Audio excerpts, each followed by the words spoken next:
오늘 설교의 성경 본문 제가 봉독하겠습니다. 구약 성경 말라기 4장 4절부터 6절입니다. 거룩하신 하나님의 말씀입니다. 너희는 내가 호렙에서 온 이스라엘을 위하여 내 종 모세에게 명령한 법 곧 율례와 법도를 기억하라. 보라, 여호와의 크고 두려운 날이 이르기 전에 내가 선지자 엘리야를 너희에게 보내리니 그가 아버지의 마음을 자녀에게로 돌이키게 하고 자녀들의 마음을 그들의 아버지에게로 돌이키게 하리라. 돌이키지 아니하면 두렵건대 내가 와서 저주로 그 땅을 칠까 하노라 하시니라. 아멘. 한 해를 걸어왔습니다. 코로나19 때문에 참 유별난 시간이었고 유난스러운 시간이었습니다. 문명사적 전환이라는 표현이 쓰일 정도로 세계적으로 기술과 정신을 포함한 큰 변화가 진행 중입니다.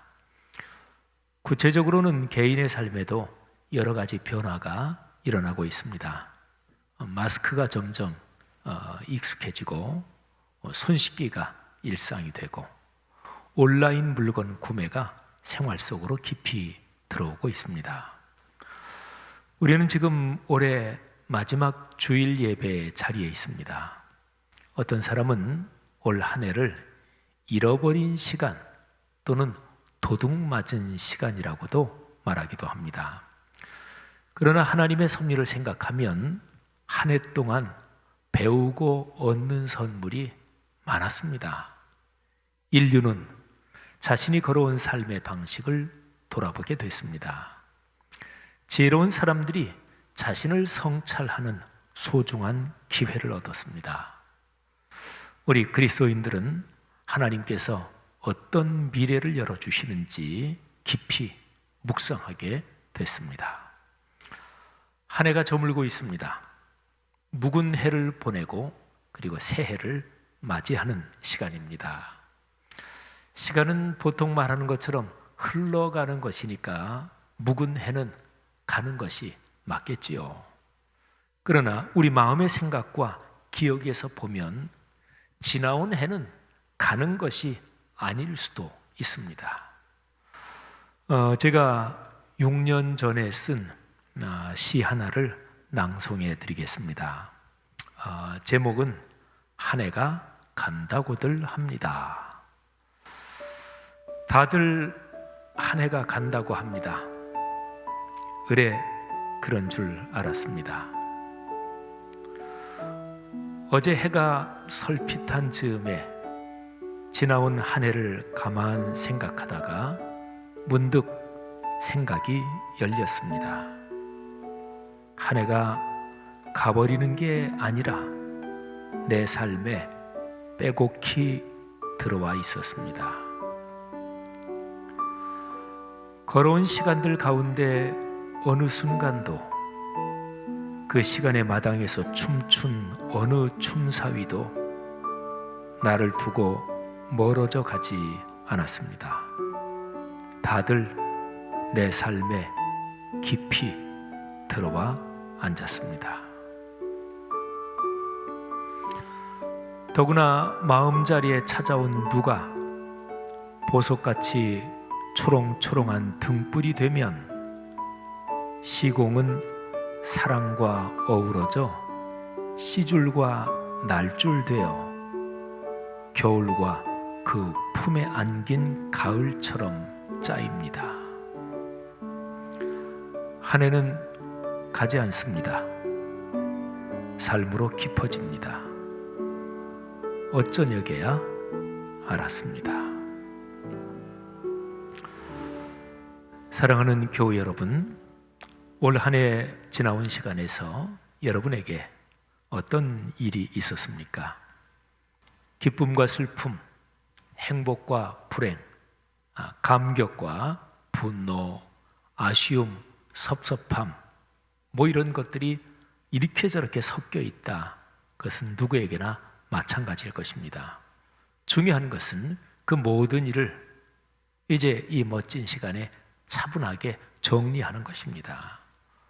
좋은 일은 하나님께 감사하며 그 일에 연관된 사람들에 관한 고마움과 함께 내 마음의 창고에 잘 간직해야 합니다. 힘들었던 일들에서는 거기에 담긴 하나님의 가르침을 묵상하고 나를 성찰하며 역시 내 마음의 창고에 잘 간직해야 합니다. 며칠 후면 새해입니다. 지나온 한 해의 시간들이 우리의 삶으로 깊어져서 흘러가 버리는 게 아니라 우리의 삶으로 마음과 영혼에 깊어져서 새해로 걸어 들어갈 소중한 자산이 되기를 주님의 이름으로 축복합니다. 저는 오늘 성경 본문 말라기서를 통해서 묵은 해에서 새해로 넘어가는 우리 신앙의 자세를 같이 한번 묵상하려고 합니다. 구약 성경의 마지막에 있는 책 말라기는 단순하게 위치만 끝에 있는 게 아닙니다. 구약의 39권 책 가운데서 가장 마지막에 쓰인 몇 권의 책 중에 하나이기도 합니다. 이스라엘 민족의 바벨론 포로기 이후에 기록된 구약 문서들, 그게 이제 구약 39권 중에서 제일 뒤시대에 쓰인 책들인데요. 그 책들이 다음과 같습니다. 학개, 스가랴, 말라기, 에스라, 느헤미야, 역대기, 그리고 에스더입니다. 이 가운데 말라기보다 조금 늦게 기록된 문서 또는 말라기하고 그 내용적 시기가 겹치는 문서가 역대기 그리고 에스라, 느헤미야입니다. 에스라, 느헤미야는 사실은 한 책인데 나중에 이제 책이 좀 분리가 됐죠. 그런데 내용으로 보면 이 말라기의 끝부분에 메시아가 오신 내용이 그 예언이 명시적으로 기록되어 있습니다. 그래서 구약에서 제일 마지막에 기록된 몇 권의 책, 역대기, 에스라, 느헤미야, 말라기, 요 가운데서도 말라기는 구약의 마지막을 장식하는 책으로 아주 적합한 거지요. 그러면 구약 성경 마무리하는 책 말라기 그 내용에서도 가장 마지막 부분 4장을 한번 잠깐 보겠습니다. 말라기의 마지막 장 4장은 여호와의 날을 예고합니다. 여호와의 날, 하나님의 날. 그게 1절부터 3절에 집중적으로 기록되어 있습니다. 그런데 1절부터 3절은 꽉 묶여진 한 덩어리입니다. 1절 시작하는 부분에 만군의 여호와가 이르노라 이렇게 되어 있고요. 3절 제일 끝 부분에 만군의 여호와의 말이니라 이렇게 되어 있습니다. 그러니까 1절부터 3절은 시작과 끝 부분에 하나님의 말씀이다. 하나님의 말씀이다. 이게 처음과 끝에 있어서 꽉 한 덩어리로 묶어주는 거지요. 자, 여호와의 날, 그 날은 용광로의 불과 같은 날입니다. 교만한 자와 악을 행하는 자들은 다 지푸라기 같이 불에 타버릴 것입니다. 반면에 하나님의 이름을 경외하는 사람들에게는 온전한 치유와 큰 기쁨의 날이 됩니다. 그 날에 하나님을 경외하는 사람들이 악인들을 발바닥 밑에 재와 같이 밟을 것입니다. 자, 말라기서 이 마지막 4장이 그런데요. 마지막 4장을 비롯해서 말라기 1장부터 4장 전체에서 아주 중요한 단어가 있습니다. 언약이라는 단어입니다. 그러니까 하나님 말씀의 약속, 그런 거죠.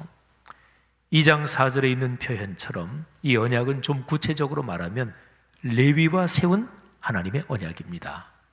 레위 지파는 12지파 중에서 하나님의 일만 전적으로 맡은 그런 지파지요. 그래서 레위와 세운 언약 이렇게 표현했는데 그냥 이스라엘 민족 전체와 세운 언약이다, 이거하고 같은 말이죠.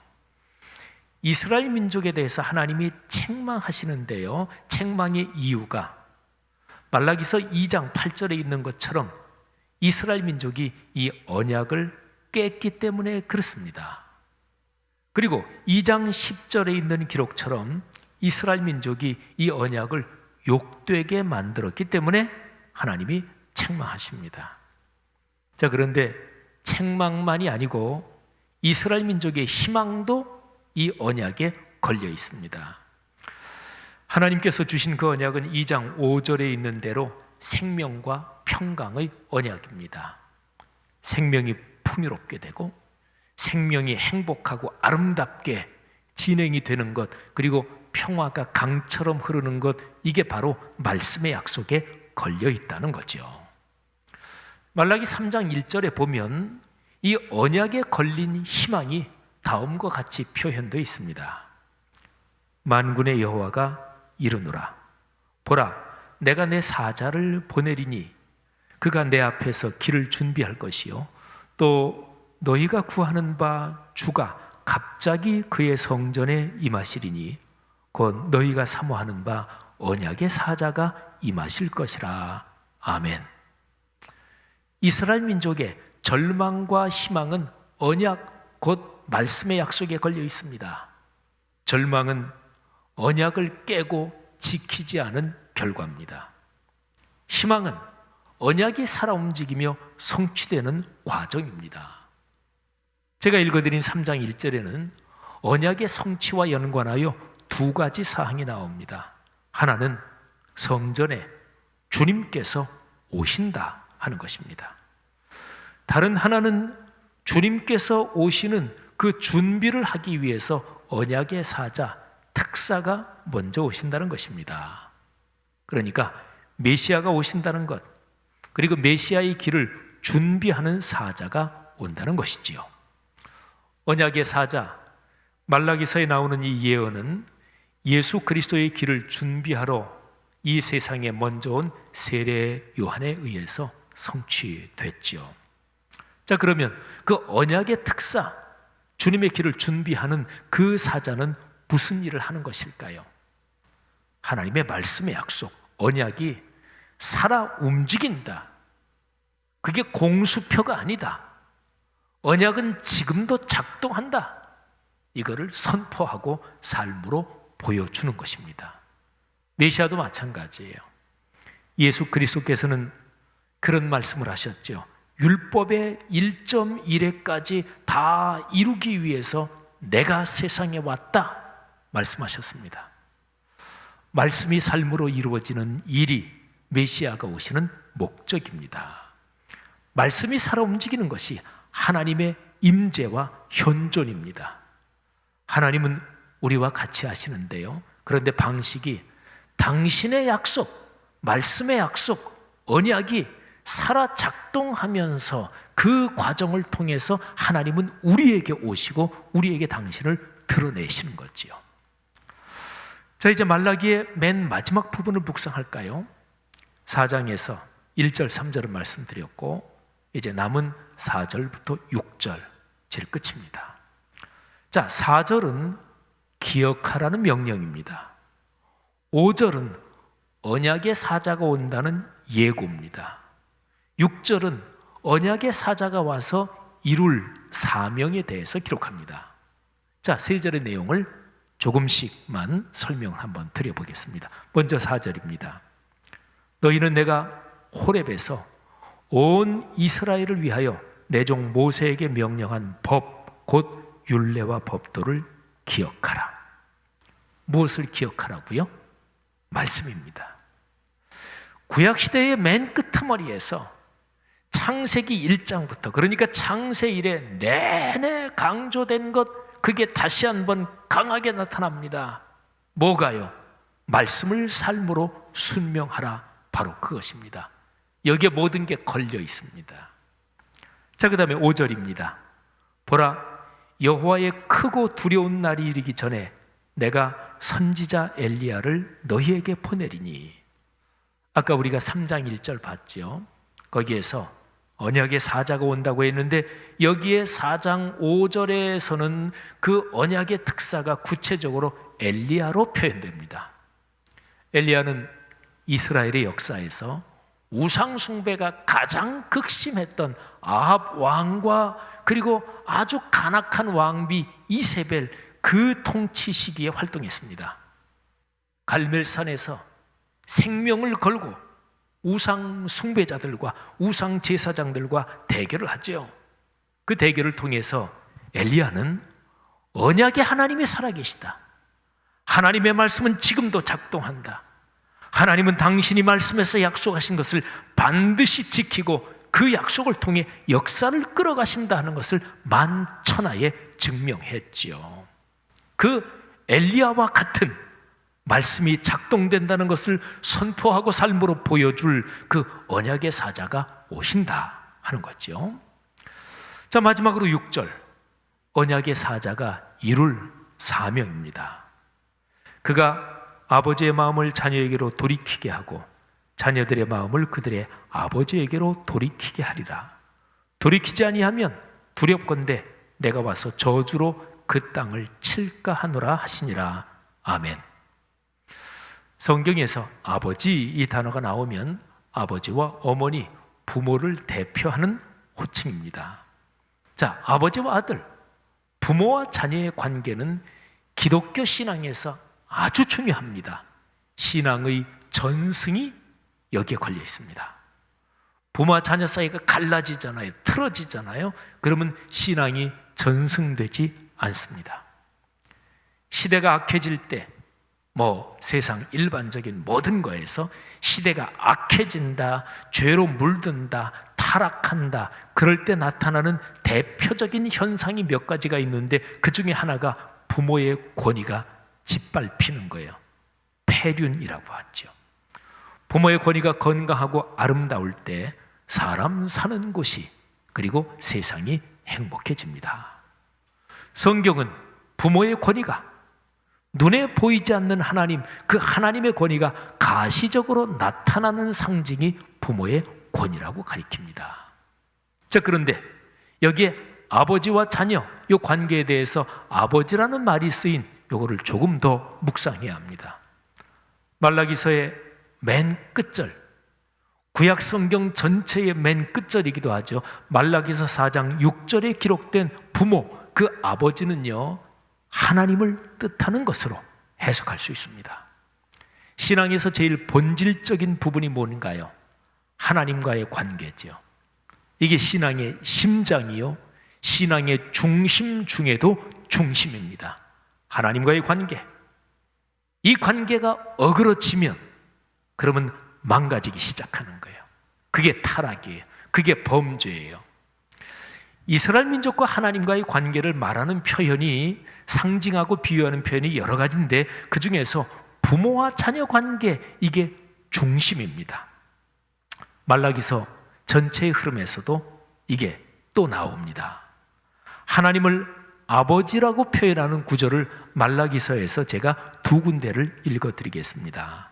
자, 1장 6절과 2장 10절입니다. 자, 먼저 1장에서 내 이름을 멸시하는 제사장들아, 나 만군의 여호와가 너희에게 이르기를 아들은 그 아버지를, 종은 그 주인을 공경하나니 내가 아버지일진데 나를 공경함이 어디 있느냐?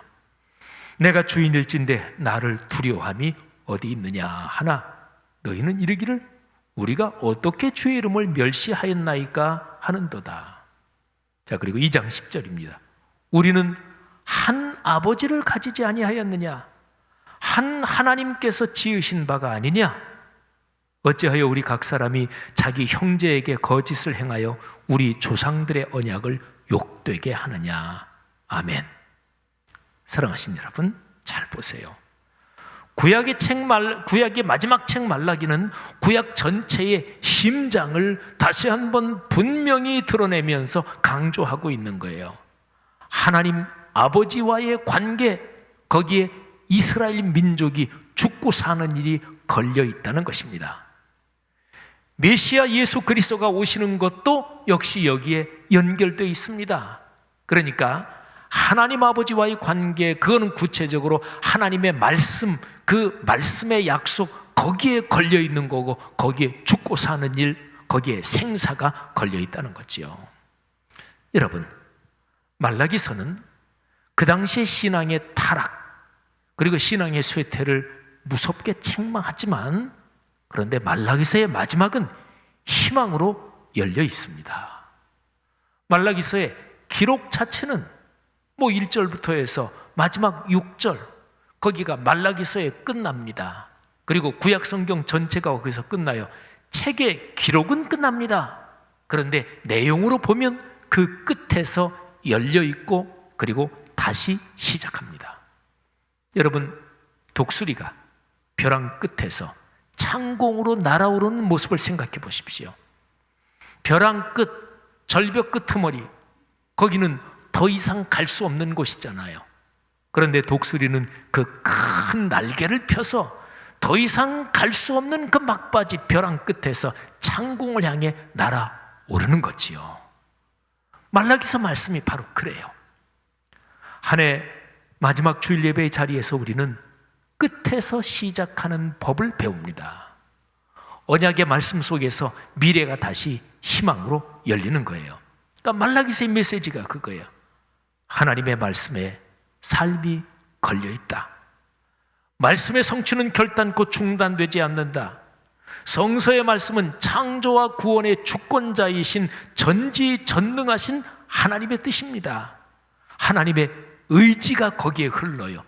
누가 하나님의 의지를 막겠어요? 누가 전능자의 그 뜻을 거역하겠어요? 바로 우리에게 그 말씀을 주신 하나님께서 우리의 아버지시라는 거예요. 사랑하는 성도 여러분들이요, 2020년 1년 내내 코로나 때문에 힘들었습니다. 또 성도 여러분들의 가정 중에는 코로나 때문에 직격탄을 맞아서 가정 경제가 힘들고 또 이런저런 어려운 상황에 빠진 그런 분들도 있을 것입니다. 그러나 올해의 마지막 시간, 지금 여기에서 우리는 말라기서를 통해서 어려움 중에 다시 열리는 이 희망의 원리, 그리고 벼랑 끝에서 날아오르는 비상의 원리, 그러니까 끝에서 다시 시작하는 법을 배우는 거지요. 뭡니까? 하나님의 말씀 앞으로 다시 돌아가는 것입니다. 말씀을 기억하고 묵상하는 사람은 끝에서 다시 시작합니다. 벼랑 끝에서 비상합니다. 제가 2021년 이 숫자를 가만히 보다가 제가 깊이 깨달은 게 있습니다. 2021년은 일자부터 다시 시작합니다. 202, 그리고 뒤에 1이잖아요. 그리고 2022년, 2023년, 그거는 1부터 시작해서 1, 2, 3, 4, 5 그렇게 이어지겠지요. 사랑하는 성도 여러분들이요, 한 해를 보내고 새해를 맞이하면서 벼랑 끝에서 시작하는, 끝나는 데서 다시 시작하는 지혜, 그 용기가 여러분의 삶에 넉넉하기를 주님의 이름으로 축복합니다. 그 원리, 그 방법, 그리고 그 비밀은 바로 하나님의 언약 말씀의 약속에 있습니다. 올해 말에서 내년 초로 넘어가는 이 귀한 시간에 다시 한번 말씀으로 돌아가고 말씀을 꽉 부여잡고 새로 열리는 한 해에 하나님께서 여러분에게 축복과 형통함과 그리고 기쁨과 넉넉한 모든 것을 채워주시기를 주님의 이름으로 축복합니다.